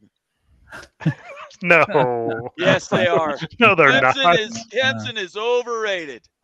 taking North Carolina, I'm extending taking. my lead. I know I'm picking out a turn, but I'm taking Clemson. I was thinking All the right. exact opposite. All right. Clemson's going to beat UNC like a dog. There we go. I love these games. What do you think, Moen? Clemson's going to beat UNC like a government mule. Okay. All right. Immaculate. Yeah, Clemson's kind of been getting better. Oh gosh, and kind UNC's of been getting better. UNC's been kind of not getting better. Yeah, So okay. I think their trajectories show that this is a Clemson game. Now the 6.5 that allows them to just win by a touchdown. So I'm going to go with Clemson. You guys are crazy. What do you think, Jason? Yeah, I got Clemson too. Awesome. Carolina can't stop anybody. So You can gain some ground with that, Nate. I'm already in the lead. I don't need to gain anything. Oh I no, just need to we're keep winning. coming you can for you. separate then. You can separate then. I'm trying. Anyway, UCLA USC. Talk about a game that means absolutely nothing and never will for the rest of time. I'm going to go last on this one. What do you think? The battle for LA here. Yeah, this is kind of a stinker game. I think USC. Really sneaky, huh? Yeah, it is. I think that USC obviously has a talent edge. UCLA is struggling at quarterback mightily. I mean, their defense is good, but they're on their fourth string quarterback. How in the world is that going to compete with Caleb Williams? No matter, I just can't see UCLA keeping this close at all. I think USC blows them out. Okay, what do you think, Moen? I like UCLA. I think they're going to win one for Chip Kelly when he's going out the door. It's great. You think they're going to fire him after they win this game? Oh, sure. But I will go back and say that this game has decided national championships. Was a game not too long ago when Pete Carroll was coach, the infamous ball punch game where UCLA thwarted USC's undefeated season and denied them a national championship shot. Okay. Anything's possible. Whew. I think this is one of those games where really it's going to come down to the mentalities of both teams. Where are they at this point in time? USC has had kind of a letdown season. Do they care about this one enough? It is UCLA, but do they care? UCLA is definitely going to care about this one, especially with all the talk about Kelly. But as you're saying, they don't have, quarterback issues. UCLA defense is pretty good. I mean, oh man, I don't know, man. Just make a decision. I'm just going to go USC. USC. I think I'm going to go with the quarterback, and that's it. USC. Can I just say this right now? We already spent more time on this game than it deserved. So let's cruise through this. What do you think, Jason? Give me UCLA. The one thing that USC can't do is stop a runny nose. So it doesn't matter who they're playing. I don't think it matters who they're playing. Somehow they'll find a way to. Hey, look, man, I called 8-4, so it would be 7-5 if. But I called 8-4 long before this season started, so I want my flowers here. Here we go. So Blake Bunny says Bomber is so triggered by SC. I want to be very clear. I'm triggered by both of them. USC is a blue blood going back decades. UCLA is pretender and has been forever. So, since Cade McNown, back in like '98. Since Aikman. And I watched him play live. So that tells you how long ago it's been since I think they've been relevant. So I'm not laughing at Moen's pick. I'm not laughing at Immaculate's equivocation. I'm laughing at the fact that we're talking about a game that should be at the top of rivalries all over all the time. And it's just become this, who are these teams? They're nobodies anymore. Mm-hmm. USC is going to struggle in the Big Ten. I'm going to tell you that right now. Mm-hmm. So who wins? I have to pick? All right. I will take they're so bad. I'll take See? I'll take USC. I take USC, I guess. All I got to hope with tough, is man. that maybe it can go either way. Maybe Caleb wants to increase his draft stock. That's all. That's the only reason I could think. If he decides to play hard, I think that's the edge. He's going to be in the third I don't round. think You watch. there's ever a problem with him playing hard. It's just that it's the game plan, it's the defense, it's the lack there of look, their strength and conditioning program has let them down. Washington's run offense was awful until they played USC. That's You know, true. so it's just. I mean, look. I mean, Utah had their third string quarterback, and he looked like he was ready to go to the NFL. The guy was a walk on. You know, what I Even mean? when they crazy. lose, He's, though, he's he actually finds the a way fourth to string keep it quarterback. close. Yeah, well, they're even better. Yeah, there you go. I mean, it's just this is Well, Lincoln Riley has been exposed. So let's just I'm and here we for it. know that for sure. And we'll talk. We need to do a show next week, Jason, about whether we think Lincoln is NFL bound, because I think that's a discussion we need to spend some time on, but Okay. not right now though. Just so you Got it. guys know, I am on my own. You guys are all picking correctly because everybody else is taking Clemson. Yeah, Everybody else is taking saying UNC's a fraud, and then Sarge in Florida. Sarge says USC. Hollywood U. Side talker Chip is done. That's a good one. I haven't seen that before. Side talker Chip. Let's see. Casting for Chrome says Krappensburg State versus Walmart third shift would have been better. That's funny. That's I pretty don't good. know if there's any others in here that I want to get to. Don in Kansas says I want to see Caleb cry again. Okay, here we go. It's 2 getting games tough to in go. chat. I've got 4 minutes. Here we go. Kansas State, Kansas. Oh, Ute. Oh no. Kansas State, Kansas. I didn't know that. KSU Wildcats. Oh. KSU Wildcats. Okay, so what happened with This is a shockingly easy pick Jaden Daniels this week? Came out and said he's coming back, right? next year. Next yeah, year. he's coming back, which means and Bean's hurt, He's still out. so I'm taking Kansas State. I Easy would have pick. picked Kansas if Bean was in. Just I don't want any Kansas people coming down on me hard. I would have taken Kansas at home, but without Bean or Daniels, I don't know how you keep up. So K-State's going to run the house. I know I who think so, you too. wants. Yep. Moen? KSU for Ute. Yeah. It's KSU. I'm Yeah, taking okay. Kansas State. I love Kansas this year. If Right. Bean was playing, I would take Kansas, but Right. no, Kansas State. And you got to wonder why it's only 9 points.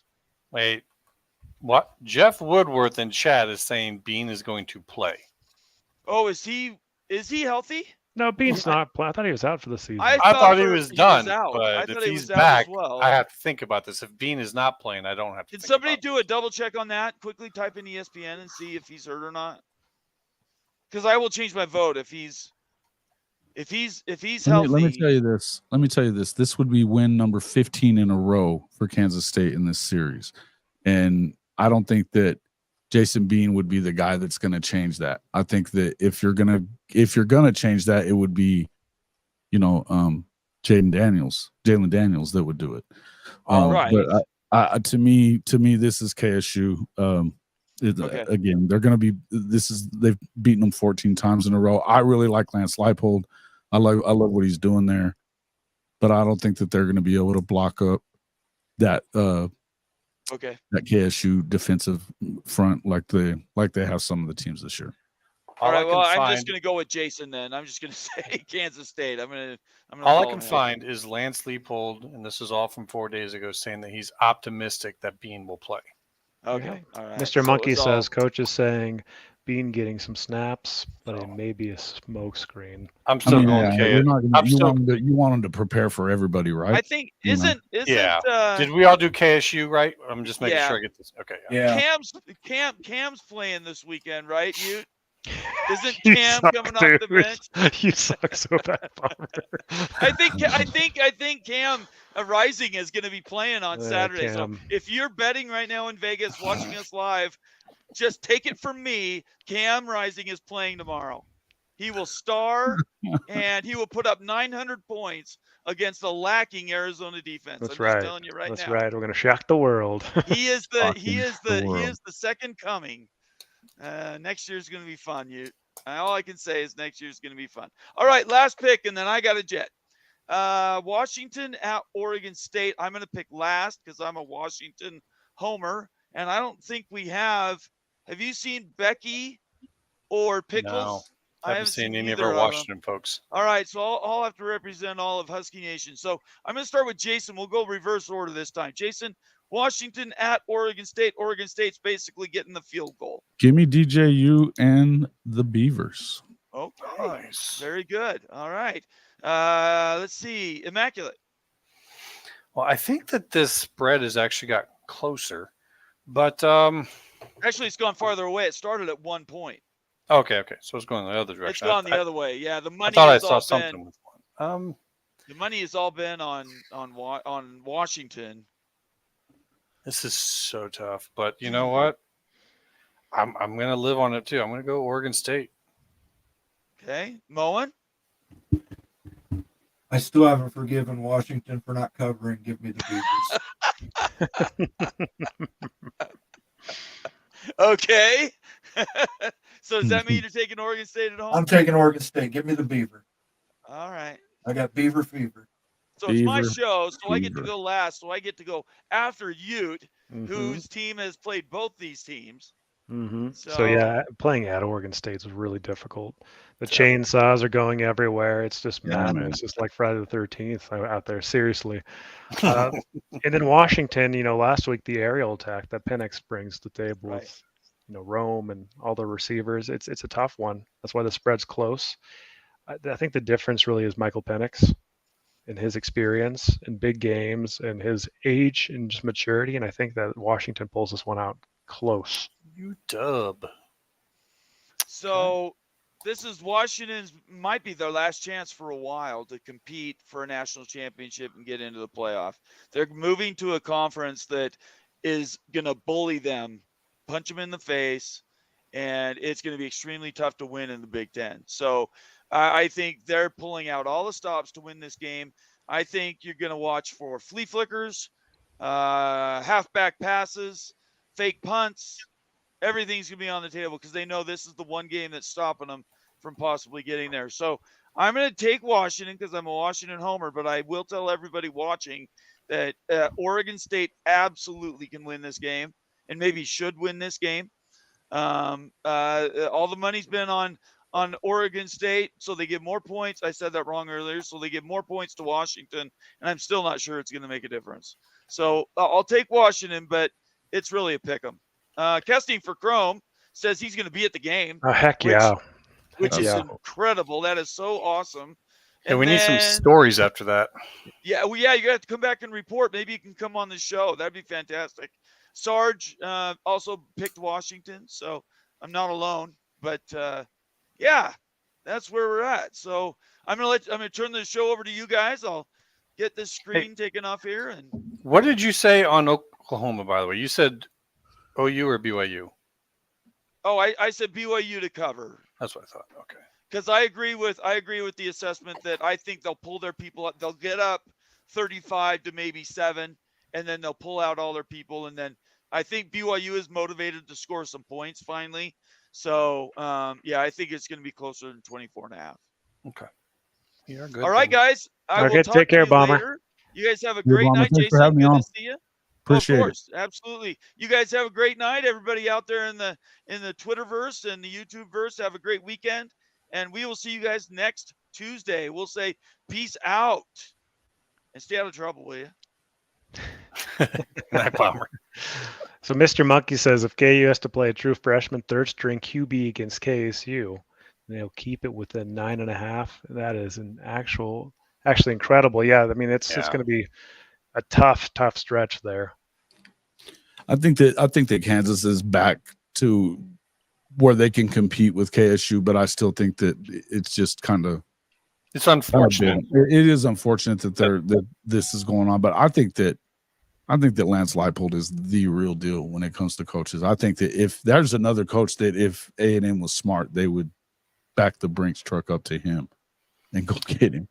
They could, but Kansas is showing that they are putting the money out there. They're building something up. Yeah. So I can also see from a coach's perspective that, as long as they're going to pay him competitively, like I could see you wanting to be there and build up something that your name will be attached to. Because if he gets that going and that becomes a thing there, he's going to have a statue. He's going to be the man remembered for a long time. I mean, they're going to come out with a new stadium in his time. They've got all the new facilities that are being built up during his time. I mean, I get the lure to go somewhere, but if they can keep his money competitive there, why not stay? it's never going to be not a basketball school. You know, it's always going to be about The basketball. new Big 12 is different, though. I mean, it could be both. You guys, okay, I don't speaking know. of this, He's a football guy. You got to go to a place that's a football place. You know, I mean, we'll just take think him at that- Iowa if he wants to go somewhere. do you guys I think this think new it's a perfect fit. Yeah. So Go this ahead. this new Big 12 conference, okay. So is the new Big 12? Do you guys, especially like Jason, now that you're leaving the conference and going to the SEC as Oklahoma, do you see the new Big 12 as a basketball conference, or like as a? What's your perception of this new Big 12? Honest perception. I think that they're embracing basketball a bit much. Yeah. I understand that you need to, because you're definitely better at that than anything else. But I think that this is where I said it on Twitter earlier on your. I believe that they need to go get Oregon State and Washington State. They're Power 5. They are Power 5 football brands. They're good right now. It helps you in the interim. I don't care if they go bad within a few years. Right now, it helps you. They have really good coaches there. I just think it's crazy. Grabbing up basketball schools before you have a better deal on basketball is silly talk to me. I don't even understand it. And, you know, I understand that West Virginia fans do not want to see you going any further west on anything else, and I get that. I think that if you're going to have teams on the West Coast, then you need to have more teams on the West Coast, so that, you know, kind of travel partner stuff. You know what I mean? I just think that it's kind of the same thing you saw with the Big Ten when they went and they, of course, added 2 more after SC and UCLA, because you got to kind of have to do it. And look, I mean, not for nothing, I just think that that's the right way to go about it. Basketball is still hitched to football, so you need to beef up your football. That's just my opinion. Yeah. What do you think, Immaculate, about that? What's your perception About Gonzaga? Yeah, well, we'll get to the Gonzaga is the segue in for sure, but really, like, it kind of speaks to like the heart and the focus of the Big 12. Like, what's the identity of the conference, and As far as basketball goes, as far as basketball or football? I think the idea is to maybe cut the difference and, you know, in half or whatever in there between them and the other 2 conferences up ahead. It's not going to get the same, but if they can split that up, if they can get the 2 different contracts, you know, it's possible. I mean, if Yormark seems to be there, I would think that he's done his homework in terms of what the numbers could be. I don't know. And I have a hard time trying to even guess at that. But if that's really his aim, his big goal, to try to, you know, keep the Big Ten and the SEC within vision, within view, I mean, there's some logic to it. How he gets there and when you actually move on that, though, that's a different thing. And I agree with Jason. I don't think it's the time yet to actually start making basketball moves. But they just keep talking about Gonzaga. Yeah, it's kind of surprising that the Gonzaga popped up again. You know, like I would have think thought it's the code. Gonzaga. You think it's what? I think it's a code. It's a code word. It's a code word? It's a code word for Pacific Northwest. Hey, we're going to look into Oh, Gonzaga. yeah. Look at the travel costs. Look at all of this. Look at all of that. And, you know, those conveniently could also be used for Oregon State and Washington State.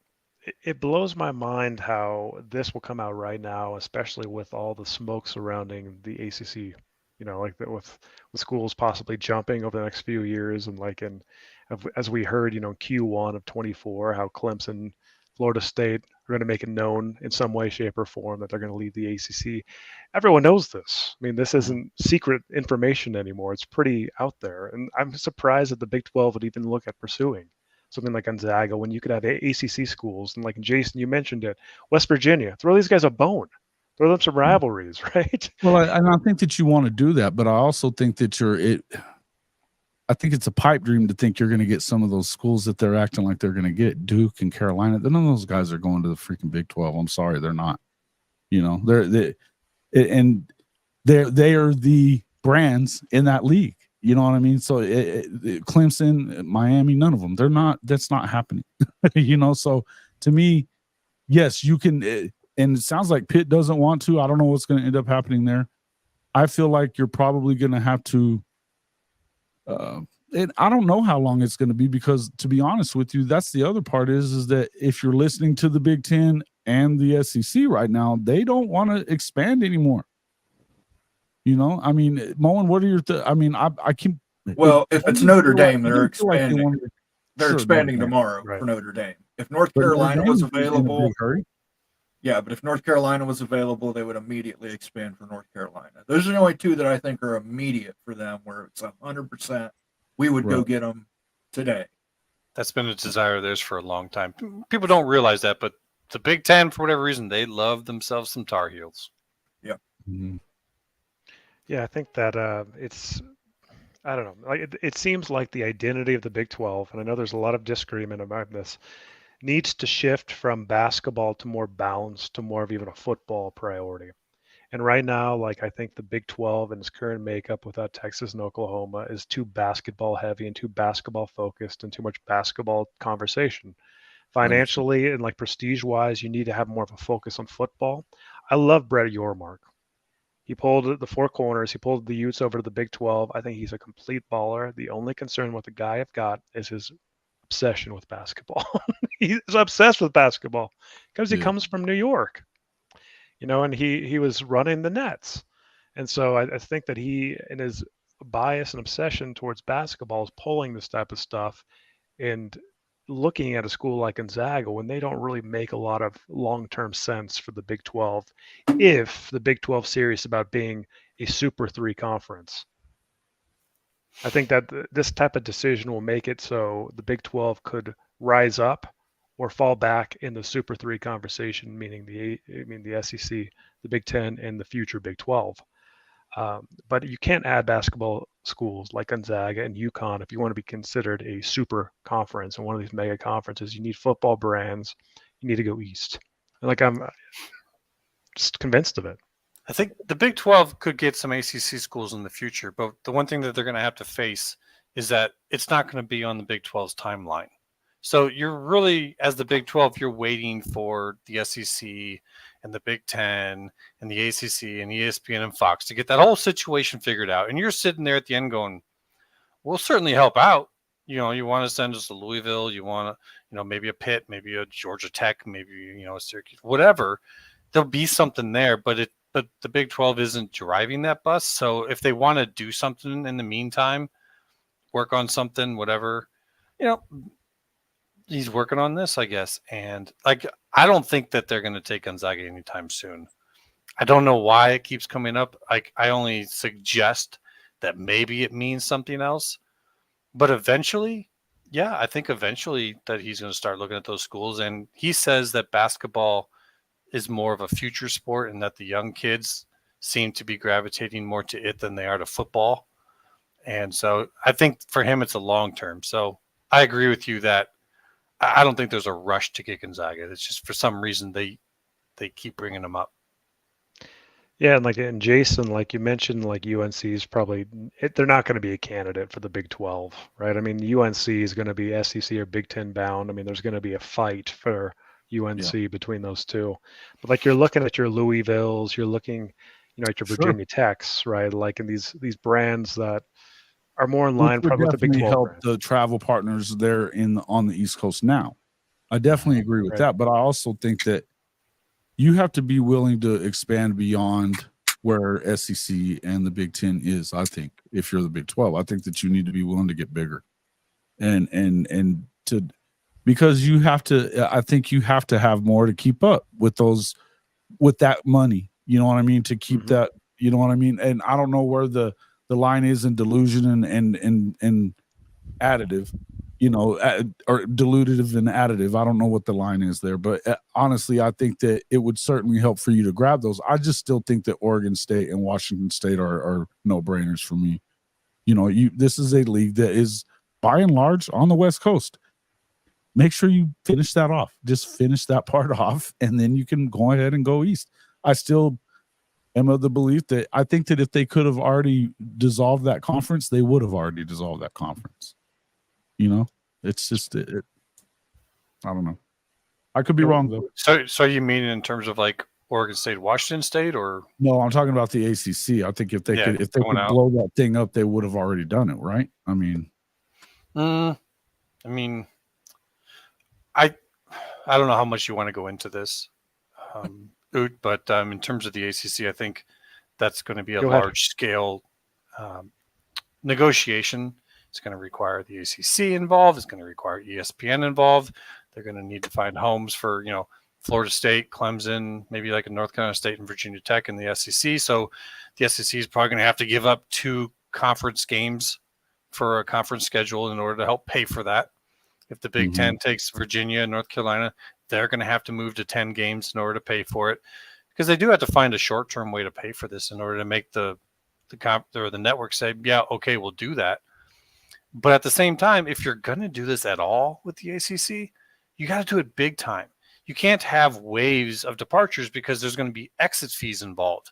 And if you're not in that first wave, you're collecting exit fee money to save for your own exit down the road. And if, say, one of these stages happens and the ACC loses enough value that ESPN forces a renegotiation, that means your exit down the road is a lot cheaper. So the money that you got from, say, a Florida State and a Clemson and whoever leaves at first, their departure, that could entirely pay for your exit. So if you're a team that's going to be left behind in the end, I'm telling you all, you're leaving all at once or you're not leaving at all, because you're not getting any of that money. We're getting it because we're the ones going to be left here and, whatever you want to call it.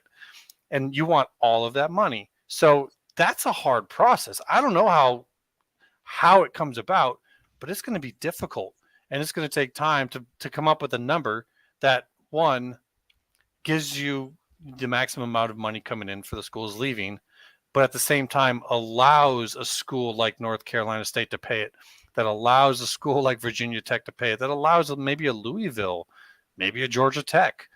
Like, it's not just about what Florida State and Clemson can afford to pay. It's about what these other schools can afford to pay. So that way they're not taking Florida State money and Clemson money and using it to get out the door later. So that's why when people think like, why isn't this happened yet? It's because it's complicated. Like, that is one hell of a complicated situation. That's fair. That's definitely fair. It's complicated, but like you do see where the momentum's going, right? Like the short term, the intermediate term, the logistics are complicated, but it's clear where the future is. And I think the future, like the ACC, is going to have a hard time surviving as a legitimate super type conference with a Big 12 and certainly the top 2 conferences in the future. I mean, that's the way things are moving, right? They're moving in the way of the Pac. The Pac struggled. They lost that fight. The Pac is gone. And, until it, backfills with the Mountain West here. And I think the same thing's going to happen in the ACC. So it's going to be interesting to see. That's going to be the biggest story, obviously, that's going on in the college football world over the next couple of years. And yeah, Moen, you've always had interesting takes with that too. Like, what's your view right now of the current state of the ACC? Well, I think everybody's still waiting on Notre Dame. If Notre Dame leaves first, they have a valid legal argument to get out of their grant of rights much sooner than 2036. So that's kind of what everybody's waiting on. But that's not to say everybody will wait forever. If Florida State and Clemson feel that Notre Dame's not going to move, they'll move themselves. They'll do it unilaterally to get out of the ACC. North Carolina probably would as well. The other schools probably won't. Like Immaculate said, they're going to be waiting for that payday. So, I mean, if those 3 schools leave and it's bringing the conference, I don't know, we could say $500 million for those 3 schools. They're not going to leave for the Big 12 while they got that $500 million to collect. Because they're not going to get paid that all at once. And exactly. I mean, the conference is going to dole it out to make sure that they stay. Yep. And then the conference can backfill with people like Tulane, Rice. I think Oregon State and Washington State fit better there because you've got Stanford and Cal. So you can have an all-coast conference that just runs from the West Coast to the Gulf Coast to the East Coast. I don't see so many ACC teams leaving for the Big 12. The only one I see leaving for the Big 12 would be Louisville. And that's just And I based in the historical rivalries. I think it's closer to them. The basketball is more important to them. I think they feel more like a Big 12 school than a ACC school. Look at the ACC schedule and what happened with that. Right. And I also think that the SEC is going to take some teams from the ACC eventually, too. They're probably going to take North Carolina State. They're probably going to take Virginia Tech. And I think at some point the Big Ten will go in and take Virginia. If they don't take it, they might take them with UNC. I was going to say, aren't they kind of tied to the hip with UNC or somehow? Yeah, they're very, very close partners. But I mean, the Big Ten would like to have UVA regardless. Yeah. But they'll take them with UNC. And then, I mean, that puts the Big Ten at 21 teams. At 21 teams, you can do 3 17 conferences, do a conference semifinal, 1 wild card. If you get the new rules for that. Yeah. So, I mean, which is what's going on with the NCAA and pressure in that. It's all possibly connected, but it's if those 6 teams leave, they force a renegotiation on the ACC deal, and if that thing has to get redone, well, guess what? You're free and clear. So really, the difference between the Pac-12 situation, the ACC situation, is the financial means of the ACC going forward with the exit fees and the current contract in place, versus the Pac didn't have that. well, So is that the difference here? No, the difference is the grant of rights. The grant of rights for the Pac-12 was up this year.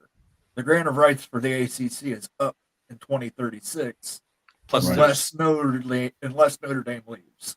Plus, there's bylaws for exit fees with the ACC, whereas with the Pac there was not. So there's some other costs involved too. So this is a more similar situation to Oklahoma and Texas. It's a lot like it, because you look at ESPN, they actually are paying directly to Oklahoma and Texas to make that move. They directly got involved in negotiations between the Big 12 and the SEC to help make this happen sooner. And they're doling out money directly to the school to make the move. You could argue that, if they had to, they could do that again. Transitioning here to one of the last topics we should talk about too. Have you guys chatted about the WWE Big 12 partnership yet? No, we have not. No.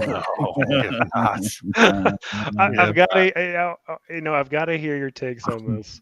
We'll start here with Jason. What do you think about this new really WWE Big 12? He's gonna fire off on this one so hard. Rant. Just let it go, man. Listen, I got to tell you, I've been sick to death of the Big 12 for the last few weeks. It's not just about the Oklahoma State game. It's about this ridiculous. It is a lot to do with that. You've even seen it with Texas, and I can't stand Texas. You guys know that. But the fact is that it's looking bad. It's gotten to where and they've turned it into kind of a clown show all the way around. Now they're actually adding. I mean, it's almost like they're thumbing their nose at the whole world that, they're faking all the they're completely faking all the endings. It's just like wrestling, and now they're partnering with wrestling. So it's just like thumbing your nose at the whole deal. I just have a problem with the whole thing. I respect Yormark for what he did to keep that league alive. I think that he's gone so far past what competitive sport is at this point that it's beyond ridiculous. Look, I think that it is fitting, though. I would say that it's definitely fitting that this, it's turning into just kind of fake outcomes, and it's almost like they're just admitting it. Do you think it cheapens the Big 12 then, Jason? I think it does. I don't think this is the biggest thing. I think it's ridiculous. I really do. But that's just me. Maybe I'm just a little bitter. So casting for Chrome. Wait, WWE. Yes. So as Jason mentioned too, so the Big 12 and the WWE have a partnership for the Big 12 championship game to have a belt, a WWE style belt made for the Big 12 champion, and to do some Big 12 some WWE advertisements at the championship game and some sponsorship stuff. So that's what the conversation is. It was all over yesterday. It came out yesterday, and it's just a partnership between the Big 12 conference specifically and WWE wrestling. So It's a new innovative idea, but it is definitely divisive and immaculate. What do you think about it? There's two things that would make this okay for me, and there's only two. First one is if I get to see Mike Gundy jump on someone off the top rope. If that happens, and that, the mullet's flying, maybe. Two, you get The Rock to show up and announce it. Otherwise, It's The Rock's there, yeah. because he's still on contract with the WWE. He still does stuff for them. If you got The Rock to show up, that's one thing. But if it's just some guys that are on the roster that most people aren't going to know, like, what is this? The belt thing, kind of cool because you see a lot of teams doing that now on the sideline. So it might be a miss, but it kind of seems like they're going in that direction. Okay, number 3. The same company that owns WWE owns UFC. It's Endeavor. If this turns into a partnership with them that brings into the UFC, I would love to see like a UFC match or two at halftime. Yeah. Like, and maybe it's like, oh, we'll do that. But first, you got to help us out with WWE. We just bought this. We just paid for it. We need to find, whatever. But if it leads to a UFC partnership, then I'm like, okay, now I get it. Right now, I don't really get it, but maybe there's something to it. I don't know. Like I said, I need to see The Rock, and then I need to see a partnership with the UFC, and then we're good. Otherwise, I'm not sure. Moan, what do you think? I think you guys are blowing this way out of proportion. There is no a deal where wrestlers are going to show up there. It's to put their logo on the field, and they produce a custom belt. That's it. And That's it. I'm And not this buying is it. and it's just merchandising. And you might laugh at it, but the WWE does merchandising with the NFL, Major League Baseball, NHL hockey to produce belts, lucha libre masks, and other merchandise. So Right. this is just a merchandise stream for them. So don't be surprised. I put it in our group chat. $59.99. That Rey Mysterio Texas Red Raiders match, Texas Red Raiders mask coming out next year. And you think I'm joking? I'm not. Look up MLB Lucha Libre masks. They make them for every team. It's a Lucha Libre mask, got the big team logo on it. You see people wearing them in the stands. They make special T-shirts for people. This is just all merchandising. It's all money for the Big 12. I don't have an issue with it. They've got to make as much money as they can. They don't have the same media deal that the Big 10 and SEC do. So they got to try and make up that gap any way possible. So you don't see John Cena coming out at halftime? No, I don't see anybody coming out at halftime. Not at halftime, but they could be walking around on the sidelines and No, doing. Nelly will be there at whatever. halftime, guys. Nelly's going to be there performing at halftime. It's their Super Bowl show. The Nelly Super Bowl show, yeah. Yeah, they might come out at the end of the 20 game years after he mattered. to present the belt. Somebody like Triple H would come out, who's vice president of the company, to present the belt. Well, Those yeah. guys are on contract. If WWE tells them to show up, they kind of got to show up, even if it's just to walk on the sidelines and say hi to people. So I think Cleveland Rocks nailed it here. So Brett Yormark knows how to make money, period. Yeah, and this is all about, like, Moan, I do agree with you. It's about merchandising. It's about, and I checked this out. I checked the viewership figures for WWE Raw is War. That's like the bi-weekly. So there's 2 shows per week, Raw's War, just to see kind of what that looked like in relation to a football game. And they're pulling over 2 million viewers for just like a normal Monday or Tuesday night, wrestling bout. Oh, that's nothing. In their heyday, they were pulling $7 to $8 million or 7 to 8 million viewers a night, and that was just one company. There was another company that was pulling 2 to 3. So that's just their average. I mean, for a weekly show or a couple weeks, 2 per week. So I think that their pay-per-view probably much more, but you're bringing in a new audience, though. I think that you really are bringing in a new audience that might be interested in football, and if you bring this, maybe you increase viewership, right? And that's what this is all about: is merchandising, increasing viewership, trying to bring a new stream of audience in for more money in the future. It's all about just ramping up the entertainment aspect. Yeah, the big question is are you going to buy the Utah Luchador mask? I might. And will you wear it on the show? No, I might. So, yeah, it's. I think it's an exciting thing, and Brett Yormark really is a marketing genius, so I trust him. But why wouldn't you trust the guy? So we'll see how it goes and everything. And again, like you could see the Georgia Bulldogs have their own belt and everything as a WWE belt, Yep. so it's not like this is completely out of nowhere. So we'll see if it works. So hey, at the end of the day, is there any final thoughts, guys, before we wind this one down? How about you, Jason? Your No, thoughts just of the looking weekend. forward. Just looking forward to the game, seeing if Oklahoma could stay in contention here. I feel like they should go in there and beat up on BYU, but they've never done it before, so I am still a little nervous about that game. But I do feel like that the league is going to kind of open up a little bit. I think Texas could definitely lose. I think Oklahoma State probably, last year at the end after they beat Texas, they lost 48-0 the next week and lost 5 of their last 6 overall. This is never underestimate the gag reflex of Mike Gundy football team. They will lose at least one of these last 2 games and fall out of contention. Bet on that one. Gotcha. Immaculate. Just a little bit of interesting news has recently come out. I'll just mention this as my final.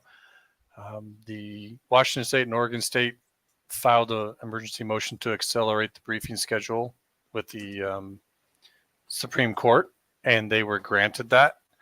And it says that the ruling on the emergency motion to stay will be issued by December 4th, 2023.